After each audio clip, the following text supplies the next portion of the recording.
there's a ton of confusion and, frankly, mental illness getting,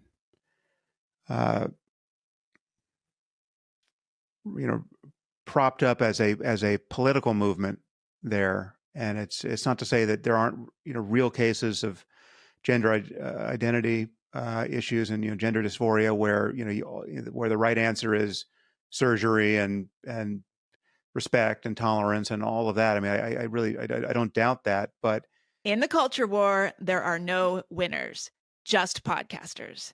Only a few are willing to risk their lives in the face of some of the dumbest ideas to have ever captured human civilization. Every week, we, Megan Daum and Sarah Hayter, humbly accept this mission to bring you conversations that are equal parts stunning, brave, and morally and drought-tolerantly landscaped. Welcome to A Special Place in Hell.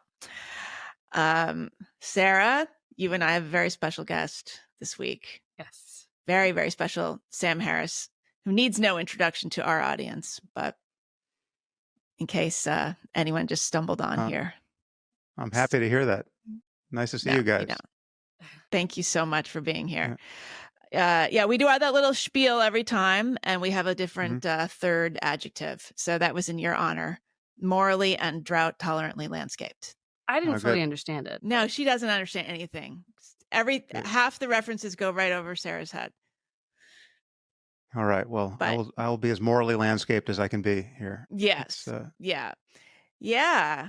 So, no, seriously, thanks for doing this. We know you're incredibly busy and pulled in many different directions. So we have a number of things we'd like to cover. I think some are fairly consistent with your interests, which is to say the role of religion in people's lives. And I guess as I would define it, and Sarah as well, the shifting definitions of religion.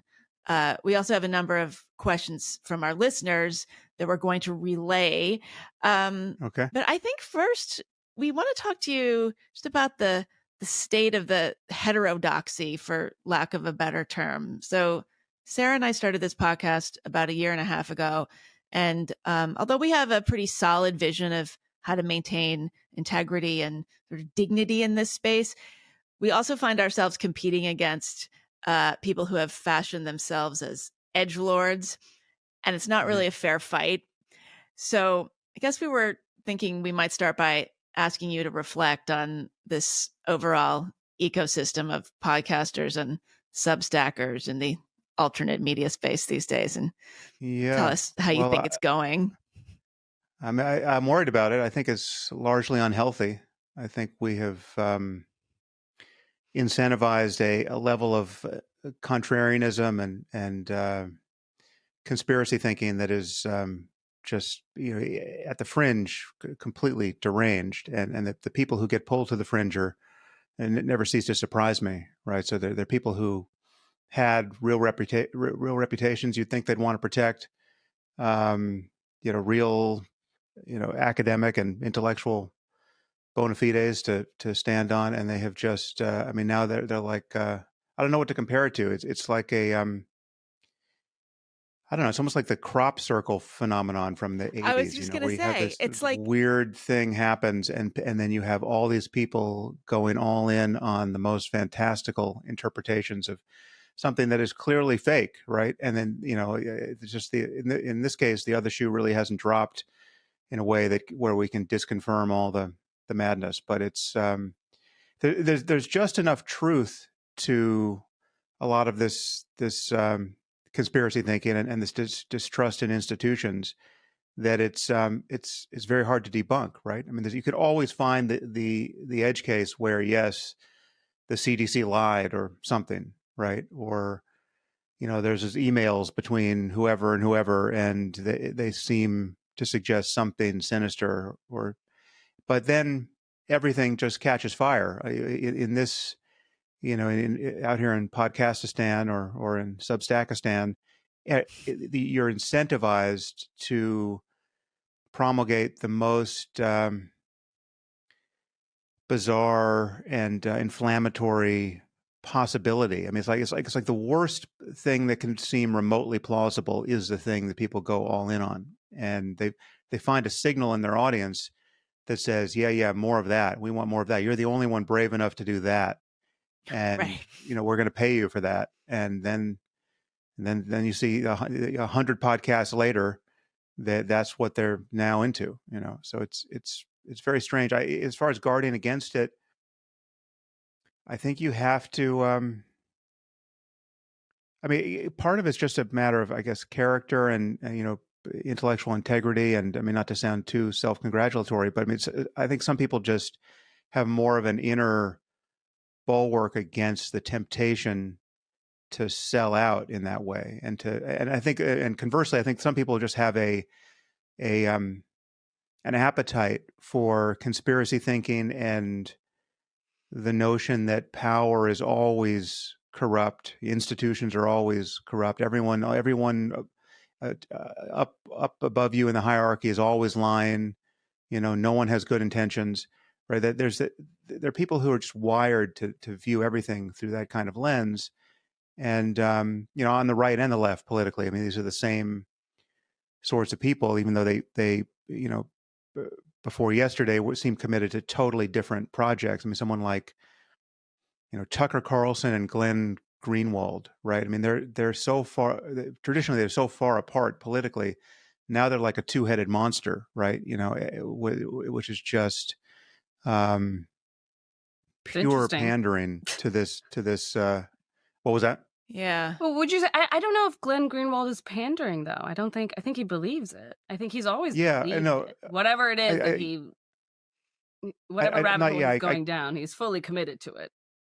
It's hard to know. I mean, I don't really have a theory of mind for many of these guys. I mean, those two people in particular strike me as quite unethical while being able to sell themselves as some kind of paragons of ethical integrity to their audience. Mm-hmm. But they really are opportunists, and they're just. I mean, I've had various skirmishes with each of them, and I came away feeling like these are basically sociopaths. But so there's that. But there are people who just have who I think are actually good people who really are, who want to make the world a better place and are not malignantly selfish, but do have this appetite for the non-standard explanation of everything, right? I mean, that the people who just read all the books about the JFK assassination and then read all the books about how, the Manson murders weren't what they seemed, and then went on to it's like that appetite is something I don't share. Now, I'm not saying those people are never right. They sometimes are, but it's a symptom. If you went all in on JFK and you went all in on 9/11 truth, and now you're all in on COVID being a pandemic, I mean, you're RFK Jr. of some sort. You're some spawn of that kind, and it's a problem. It's not an algorithm that tracks truth reliably.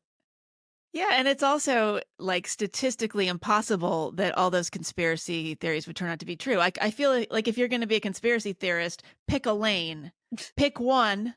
Be coherent and just make that, get really good at that one, and then accept that, maybe everything else is just normal. Like if you're a conspiracy theorist about every single thing, don't they all cancel each other out?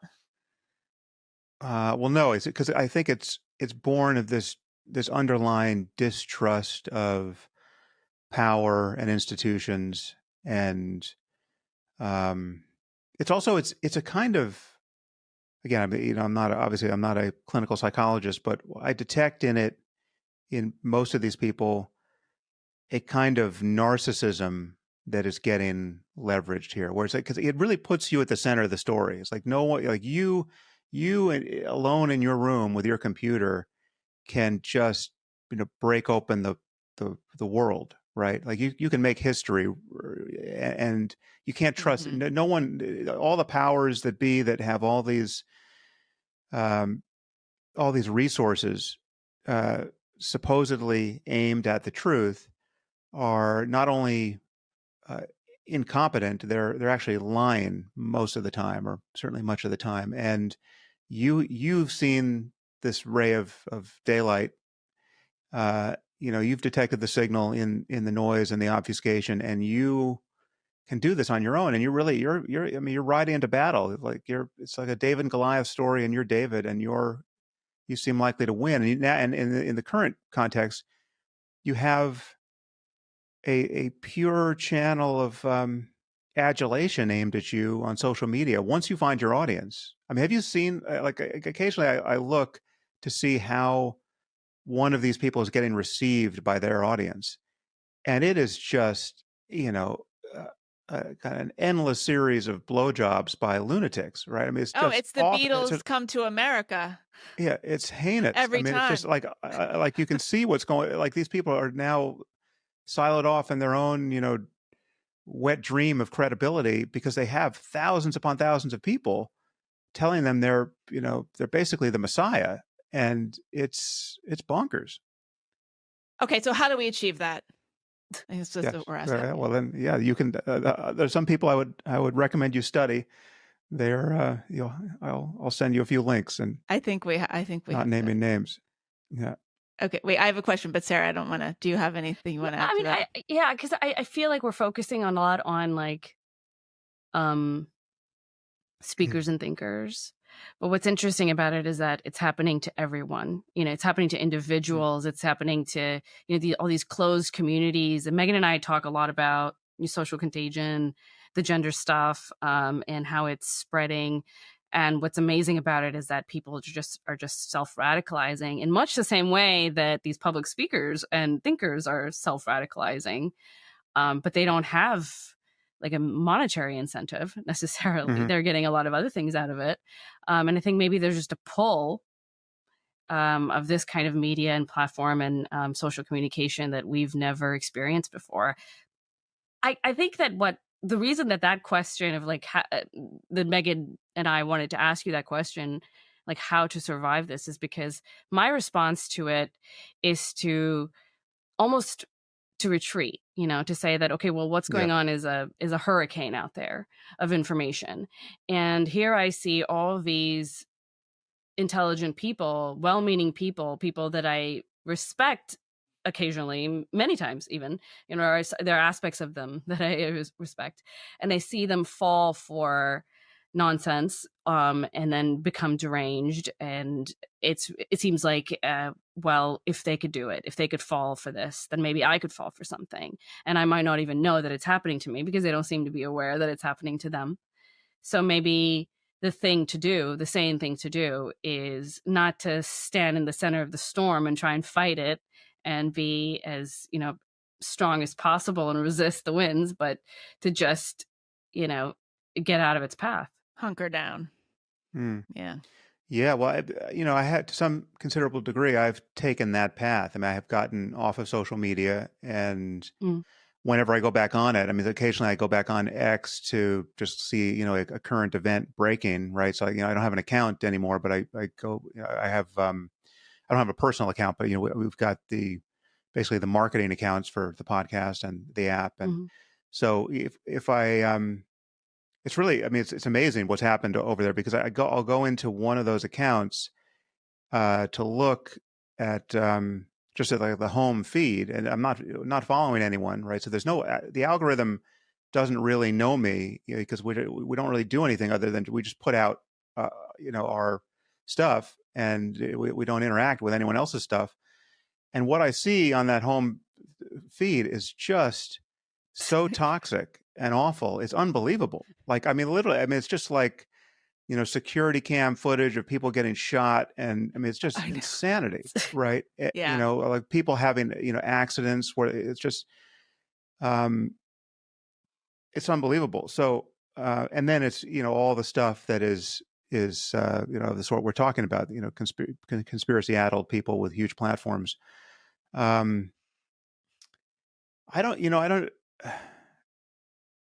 I honestly, I have to some degree just decided to retreat into a different kind of cadence of interacting with information, right? It's like, so when I was on Twitter and something was happening, or something came back at me on Twitter, because there's this perpetual invitation to react to it in the moment, right? Like, okay, I can retweet this, I can comment on it, I can dunk on it, I can defend myself, whatever it is.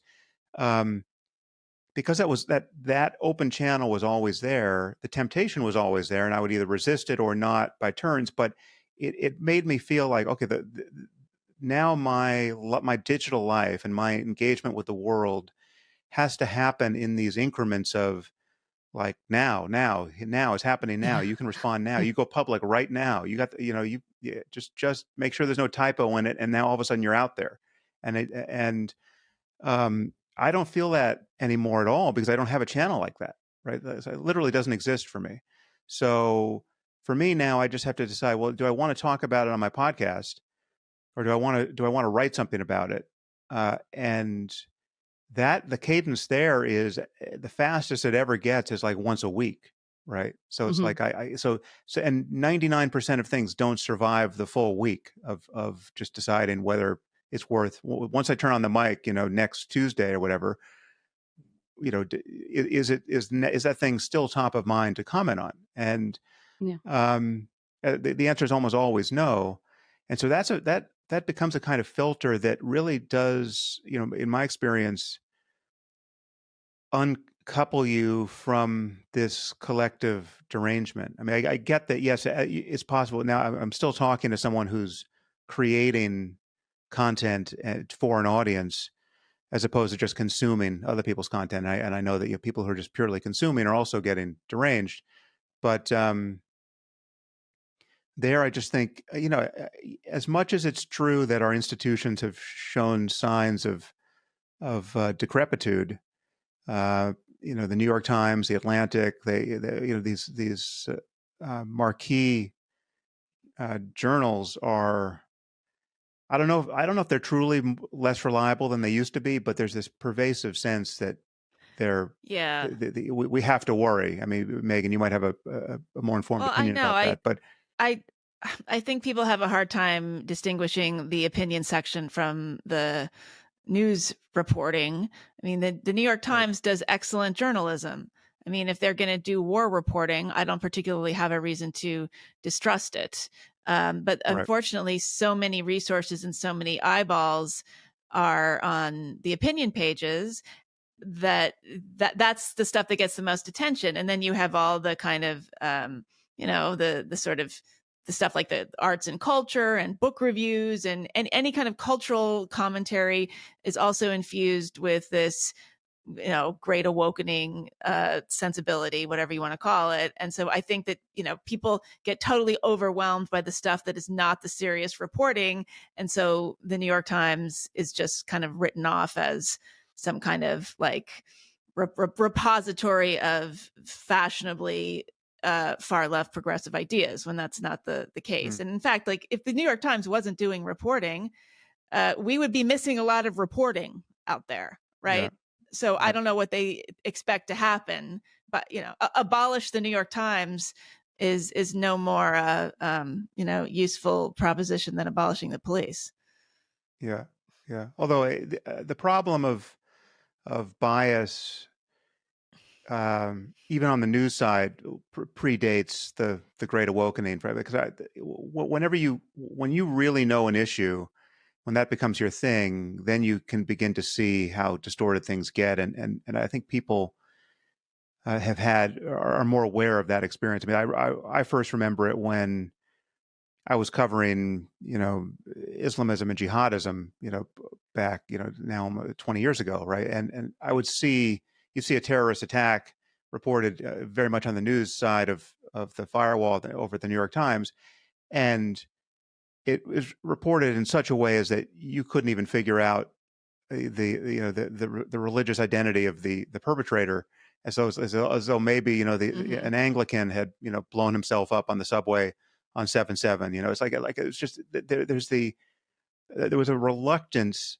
to be straightforward about that particular problem. And it's not that it didn't, the facts didn't eventually break through. They did. I mean, you just simply couldn't write article after article obfuscating the obvious. But, I mean, there were articles written where it's like, the details were you had someone, shouting Allahu Akbar and blew himself up in a crowd. And, there's some line about, a motive is completely inscrutable still. And, Right. so like, it's Yeah. just, I get what you're saying. I get what you're saying. I mean, I've actually been pretty impressed with like news organizations like Reuters. I mean, real vanilla, generic kind of reporting institutions seem a little bit better. But yeah, it's really hard to tell. And if you don't have a particular expertise in the subject, you're not going to notice it. That's absolutely true. I mean, getting back to this, I know you're not a psychologist, but like, the sort of conventional wisdom about people who fall for conspiracy theories is that they are so unable to imagine the unimaginable and the truly horrific that they invent these kinds of these kinds of rationalizations. Like the idea of 6-year-olds getting murdered at Sandy Hook is so deeply disturbing that it's easier to say this whole thing was made up than to actually sort of metabolize an event like that. Do you think that's too simplistic of an explanation? Yeah, I mean, I've heard that explanation applied to that special case. I'm not sure it generalizes. I mean, I sort of get that. I mean, it was that kind of thing. That thing in particular was so horrible that it's easy to see that it would be somehow consoling to think that no, it didn't really happen, or it's not nearly as bad as it seemed, etc. But I don't see people doing that. I see conspiracy-minded people capable of thinking absolutely horrific things, even arguably worse things. I mean, you've got QAnon organized around this idea that there's a sex cult of not only pedophiles but pedophile cannibals, right? They're raping and killing and eating children, right? Or taking adrenochrome from their bodies or whatever it is, right? So it's as bonkers and malignant a fantasy as you could imagine, really, and there seems to be no limit in that in what people are willing to although entertain. I feel like I know sort of like semi-reasonable people who doubt 9/11. Like I feel like they really can't What do you mean imagine doubt? It being true. Oh yeah, I know people. I know Sarah's one of them. Is that what you're saying? Holograms. She believes the planes were holograms. We're going to get to that in a second. Yeah. No, I mean, I know people who really it's great to get the people who they're the people who are all in on it being a conspiracy, and the George Bush administration did it, and etc. But for them, the hologram people are total embarrassments, right? So it's great to see the divisions even within the crack pottery. It's amazing. Yeah. So, but just the idea that this could have happened, it defies their imagination. So they make up an even crazier thing. And also just, the arguments that I've had with people usually come down to like, how can you believe that anybody, let alone a government organization, is organized enough to keep this a secret for so long? I mean, that's what's so mind-boggling, that somehow thousands of people were in on it, but nobody has spilled the beans. Well, one thing is that people don't, there's an asymmetry here between the cause and the effect, and people don't tend to like, or they tend to doubt the idea that a seemingly banal cause could produce this catastrophic effect. I mean, the idea that 19 guys with box cutters could have brought down the Twin Towers, right, and pitched us into a multi-decade clash of civilizations, right? Like that just doesn't seem credible somehow. It's got to be, the cause has got to be bigger given how big the effect was. And right. So the idea that like little mistakes can't compound, or I do think this aphorism made for the internet age, that I forget who authored it, even if we know that never ascribe to malice what can be explained by incompetence, or some version of that, right? I mean, there's incompetence, it covers for a lot, right? And yet people imagine that for our systems to fail that catastrophically, it required the conscious collaboration of evil people on our side. Those buildings couldn't have fallen down when you plow fully fueled passenger jets into them. no, that's because, jet fuel doesn't burn hot enough to melt steel. So we had to have rigged them to explode. And you imagine what is detailed there, is required there. So, thousands of psychopaths deciding to murder their neighbors, right?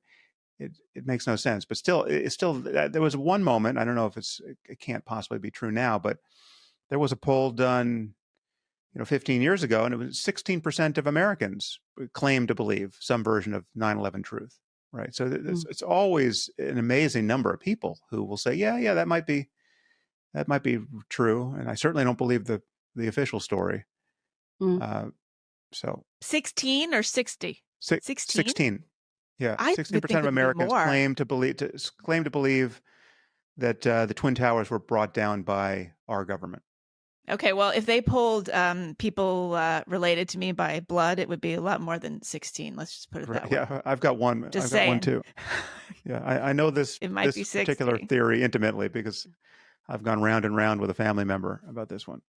It's good practice, though, isn't it? Consternation of everybody. Everybody should have a family member like that because it keeps you on your toes. So. Oh God, yeah. Yeah. I don't know about that, but isn't can't even be even more simple than that? Just a fear of fear, like not even I think calling it a failure of imagination or of reason might be overselling it, because I don't think what's happening is at all related to the reasoning capacities. It's just it's a terrible thing to contemplate, not just an impossible or difficult thing. It's just it is horrifying to imagine that just a couple of guys could do this in our country. But I think the conspiracy theory is actually more horrifying. I think that's why I doubt this thesis that it's mitigating terror on some level, because which is worse, that Al Qaeda actually did this successfully? They try many things, but only one thing really worked, or that in our own government, our own neighbors, like we're in invasion of the body snatchers, and people who seem like normal people, good people even, people we've elected into power, people who went to Ivy League institutions, people who work for the Air Force, all these people decided to collaborate in the pointless murder of 3,000 Americans. For what? So they've collaborated perfectly, and they all have clear consciences. And just when you go down each one of these rabbit holes and get the details, like those cell phone messages from passengers on those doomed planes to their loved ones weren't real. They were faked by CIA voice faking technology, and those people were led off the planes. People were just casually murdered by the government somewhere. Just imagine the details. No, they were put on an island. No, Sam. No, my family members. I haven't heard that one. Informed me that they're on an island somewhere. Okay. I think it is less horrifying in the sense that you imagine yourself to be so powerful that only people like you, it can only come from within the house. Only we could take down us. I think it is so much more horrifying to think that it could be anyone at any time, and we're not good at tracking them. We might not know where they're coming from, because they really could be, just a kind of a ragtag team. I think that is much more psychically just destabilizing in a way that the very clear horror of a government conspiracy isn't. I don't know. I'm going to go with it's worse if Tom Hanks and Michelle Obama really are cannibalizing children. Right. That's if the world is that crazy, where the most famous and most scrutinized people on earth, some of whom are and some of the most charismatic people, the people at the top, highest status people in our society are actually going to a pizza parlor basement and raping and cannibalizing. You're not steel manning children, this, though. I feel there's people think that. People do think that. But right. I know, but there are ways to spin it. I'm not okay. Now I'm going to sound like people are going to take a clip of this and they're going to say that I'm defending this, but I'm not. I just think it's not as horrifying as. They're both. Let's go with both are horrifying. Maybe they're differently horrifying, and I would just be more depressed by one of them. I mean, it almost has the flavor of a weird kink, there's a weird erotic fetish aspect to it. Don't you think sometimes? I've called it the pornography of doubt in various moments, because there is this appetite for doubting everything. And it's, and there's certain people and movements that cater to it. And it does have a kind of pornographic quality to it. It's titillating. And the obsession with child sexual abuse, I mean, we saw this with the satanic preschool panic. I mean, we've seen this for a long time, and it comes up with, obviously came up with Pizzagate. I sometimes wonder if the people kind of promulgating this have their own history of child sex abuse. I mean, I wonder how much of this comes from personal trauma that's being mapped onto these larger concepts. Yeah. No, I wouldn't have any intuitions about that, but it's certainly possible. I mean, it's like, the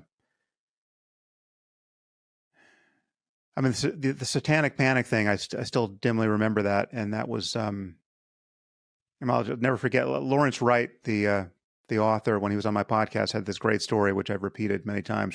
Forgive me if you've heard this before, but he was looking into this as a New Yorker writer, and he went to some training being offered by a police department, I think in Texas, where he lives.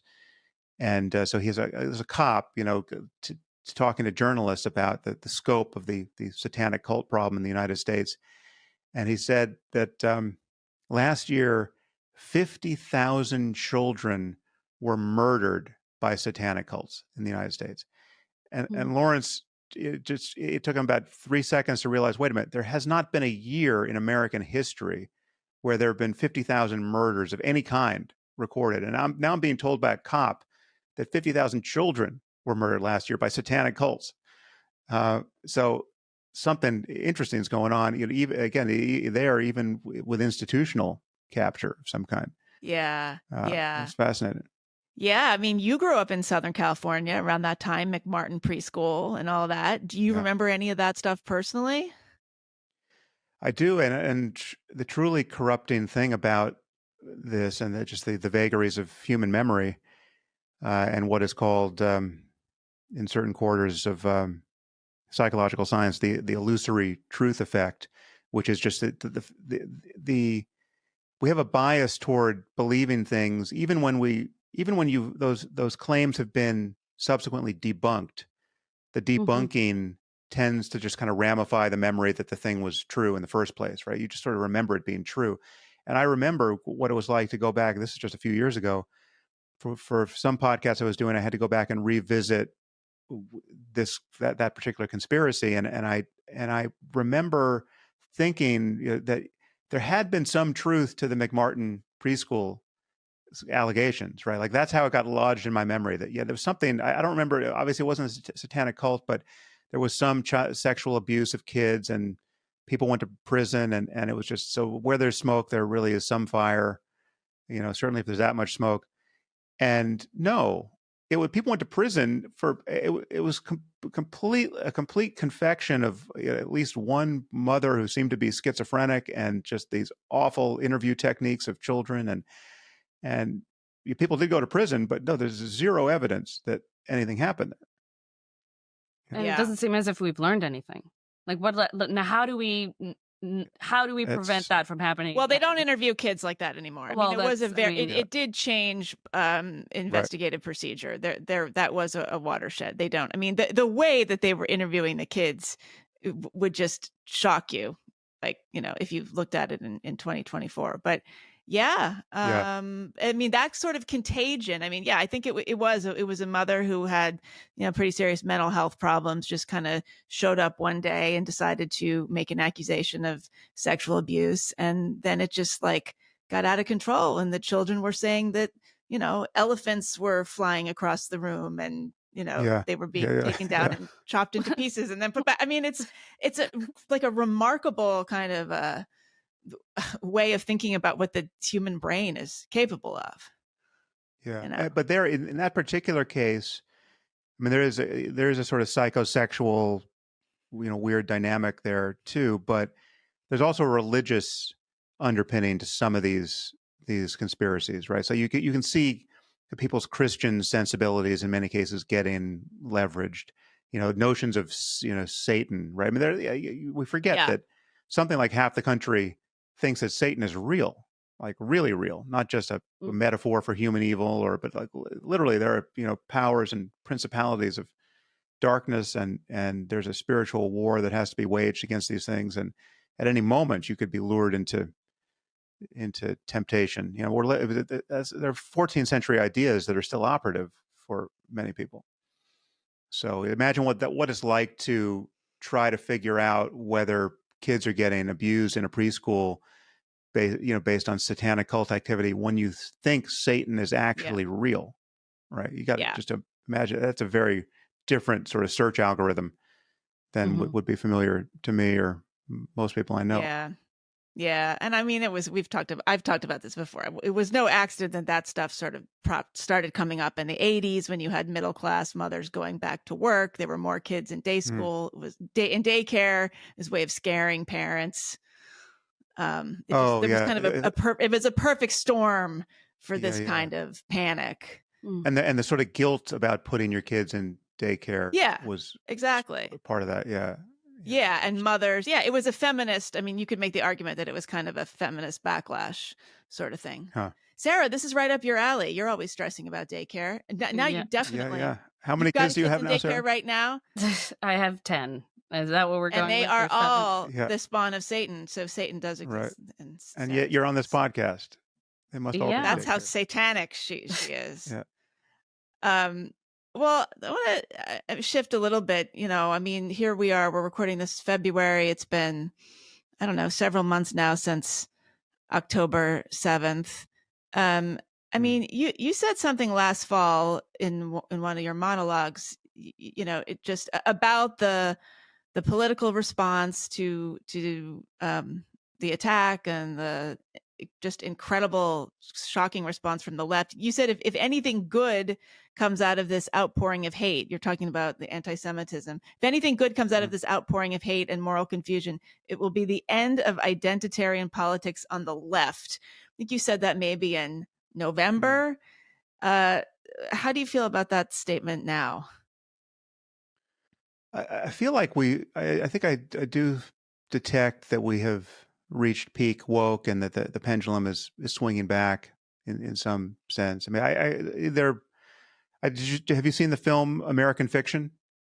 Yes, it just came out. Loved it. Yeah, I watched part. I started watching it last night, so I'm not done with it. But just the fact that got made seems like a very good sign to me. It was made by all Black people. It was made by all right. Black. It was a Black production, I will say. Yeah, I don't think a white. But the fact that a Black team would want to produce a film like that, and they would do it, and they would hit that hard against these various shibboleths. I mean, it's a totally mortifying critique of white liberal America. I mean, it's just brutal, right? I've only seen the first 45 minutes or so, but I mean, there was one when that Black woman author launches into her reading of her book at that literary festival. I mean, I just howled with laughter. I mean, it was just amazing. It nailed the publishing world. Exactly. Yeah. Which is a industry run by white women who are publishing a lot of these books. Yeah, that's true. Okay, so you're actually pretty sanguine about the direction that we're going in, despite the fact that the National Book Awards looks like some kind of united colors of performative something or other. Well, yeah, and I've got girls in school, and my girl who's in high school now. I mean, what she's being assigned to read is just I mean, there's only one book that I've ever recognized that she's been assigned to read. She's now in ninth grade, but like it's not Huck Finn and To Kill a Mockingbird in middle school anymore or anything like that, right? It's just. I mean, there clearly is a DEI has come for the canon, and it's all recent. It's all identity politics in some, literary or quasi-literary form. It started, the summer reading before 7th grade was Ibram X. Kendi's bowdlerized, like the Ibram X. Kendi for tweens, indoctrination crap. It was like the Twilight. It was Ibram X. Kendi Twilight edition. They literally released a simplified version of his all too simplified thesis. How do you make that? Yeah. No, even my daughter recognized. Yeah, exactly. Yeah, the pop up, you're racist. Yeah, but even my daughter at the time recognized that the writing was terrible. I mean, it was just. But again, it's unavoidable. There's really nothing you can do. So I get how parents are infuriated, but you got to pick your battles here, and yeah. Well, I think it's that generational shift. Eventually going to get educated.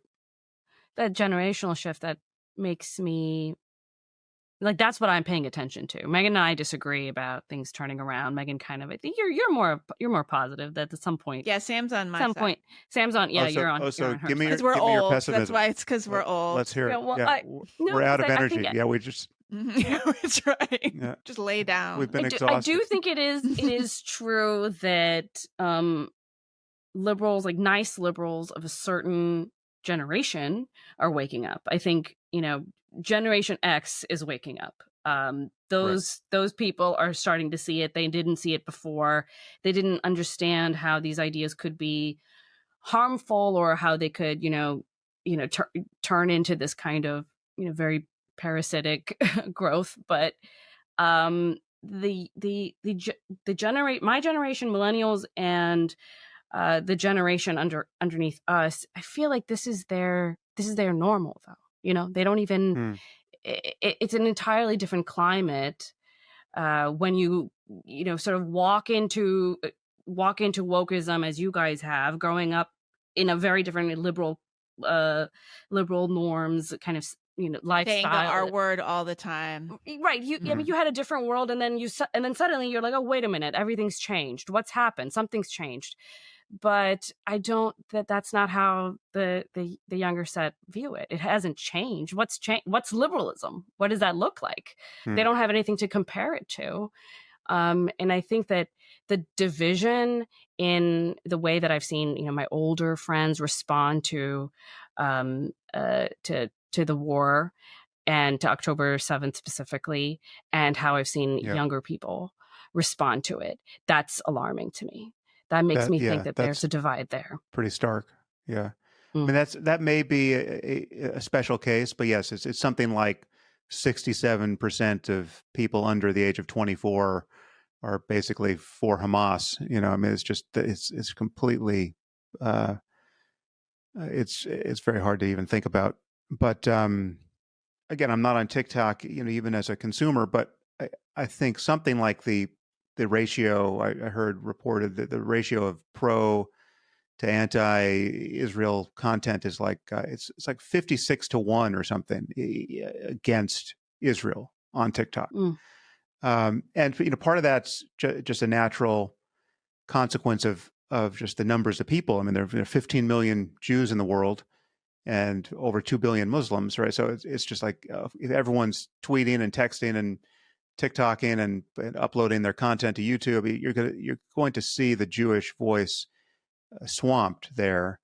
So that must account for some of it, but maybe on TikTok in particular, the CCP is gaming the algorithm or adjusting the algorithm. You don't know, but it's there's just, I mean, in the American context, there's just this very straightforward equation of the Palestinians, are essentially they're analogous to African Americans in the U.S. context. They're people of color who are being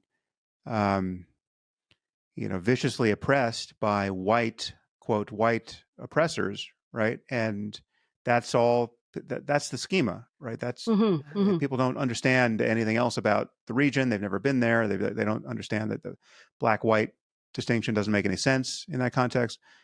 But they're filtering on the basis of U.S. racial grievance politics, I think, for the most part. Mm-hmm. That doesn't quite explain what happens in the UK and elsewhere. I think more. I mean, it's certainly, and Sarah would be closer to this than I am, but I think there's more of a genuine Islamist presence in. I mean, we look at what happens in London, where 300,000 people get turned out explicitly in support of from the river to the sea, and globalize the Intifada. That's London has a problem that most U.S. cities don't have with respect to just the sheer representation of people who come from an Islamic background and have no real desire to assimilate to Western culture, and then they're viewing this conflict very much through that lens. Mm-hmm. I think that's a different population, though. That the people who are supporting it for like ethno-nationalist reasons, those are distinct. But the broad base of sympathy among Gen Z, I don't know if it's.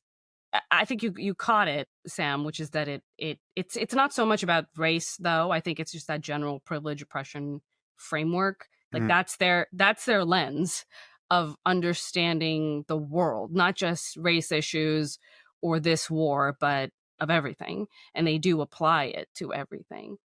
But they don't apply it to Appalachia, right? Like they're not worried about the oxycodone addicted poor white people who don't have much opportunity, right? Because definitionally they don't count as oppressed. That's right, but race is the backstop. Yeah, right. Yeah.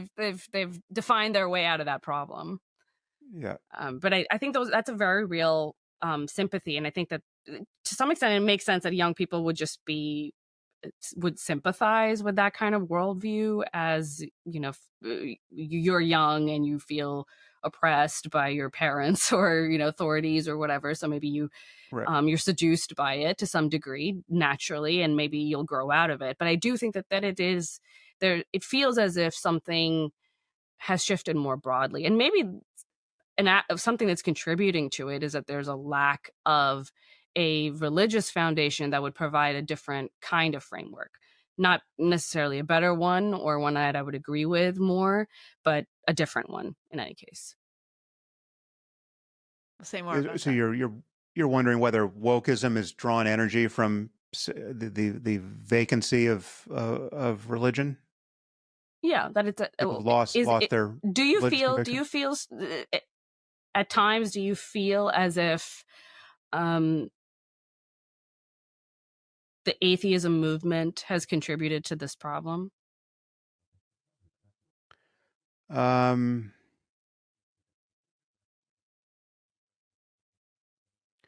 Well, I wouldn't really put it that way. I mean, that's to suggest that atheism as a movement, as a political movement, or as a kind of an intellectual publishing phenomenon, has been so successful that it's unmoored, a generation of people who now were just ripe for the picking by the next, ideological capture that became available, right? So, and I just don't think that happened. I mean, yeah, there's been an impressive trend of secularization and loss of religious identity in the West. I don't think atheism, overt atheism, can take that much credit for it. But I mean, the churches were certainly capable of losing their subscribers all by themselves, I think. But I think it's bigger than atheism. It's just secular culture is lacking certain things that I think most people want and are right to want, right? So like when you no longer believe in God and you lose your connection to a church or a synagogue or a mosque, you disavow all that. You're no longer worried by the things you're supposed to be worried about. You're not worried you're going to go to hell. And then you're living in this place trying to figure out how to be happy. There's a kind of an atomization that happens right now. Now you've lost your community, the community that was really coherent around the variable of we're all afraid of hell together, right? You've lost that. You've probably been disavowed by those people, right? So you might have lost some real relationships. and now you're just out in the big city trying to entertain yourself, right? And trying to figure out what's the point of life, and you're working a job that you may or may not love, and now we've got screens everywhere, and you've got a screen in your pocket that continually advertises to you, so you can put your attention here 150 times a day, and follow people on social media, and so we're less. I think that the fabric of a communal experience is eroding, and loss of religion is a part of that. But I think there's also just a larger loss of we are kind of siloed with our devices more and more of the time, and so that's been happening since at least probably 2010. I mean, it's probably 2015 where it really got worse and worse. And so it's a larger problem, and I think we do lack without religion. There's nothing on the shelf you can grab that where you can just you just add water and you've got what seems to be a profound organizing principle for a community. Like it's just there are moments in life where this becomes clearly important, like somebody dies, and now what do? You gotta have a funeral, right? So how do you do that? Who do you call, and what happens? And if you bring people together, what does anyone say, and why, and and without religion, you're basically inventing that process for yourself, right? You're like, there's some, you're kind of making it up, and it's not as consoling as having a priest or a rabbi or an imam who really knows what they're doing.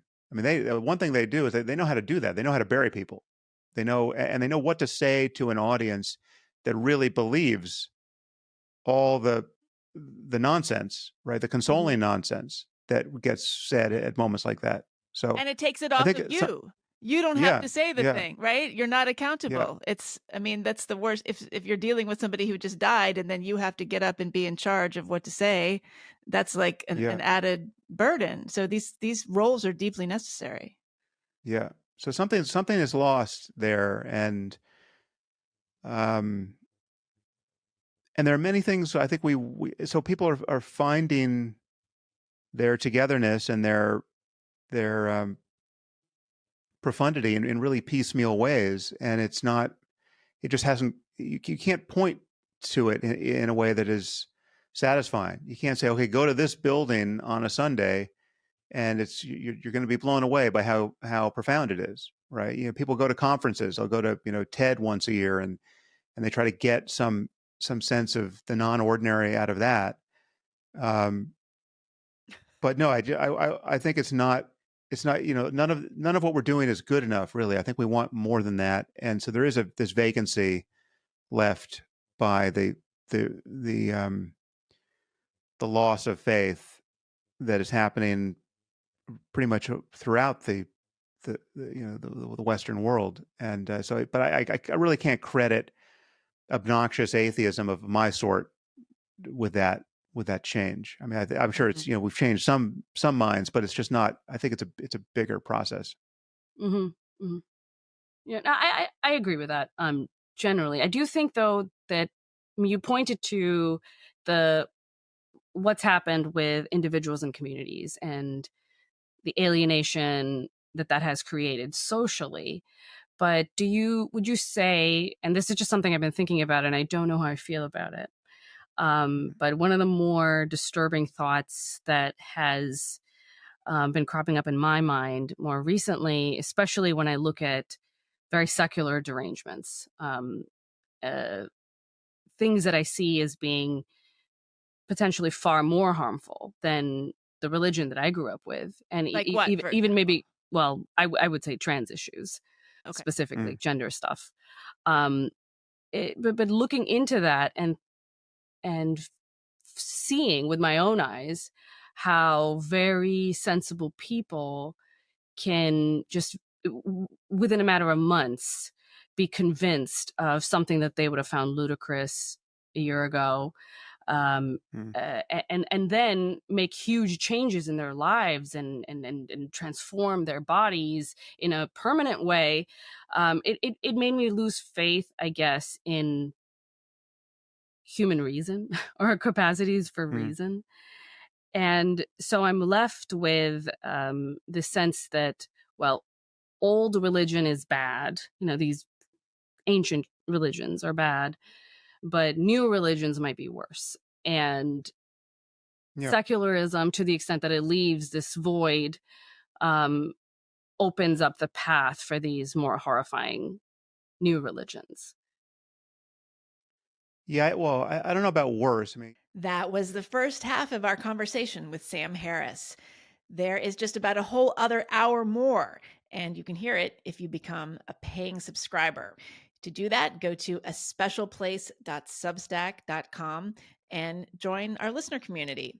You're not going to want to miss this second half. We get Sam to talk about all kinds of salacious stuff, including gender, which he rarely talks about, being a cat dad, and wait for it, being a Swiftie. That's right. Sam took his daughters to a Taylor Swift concert. What did he think of it? Find out by becoming a paying subscriber, again at aspecialplace.substack.com.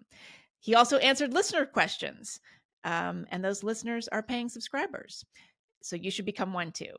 Thanks for your support, and we hope you enjoyed the episode.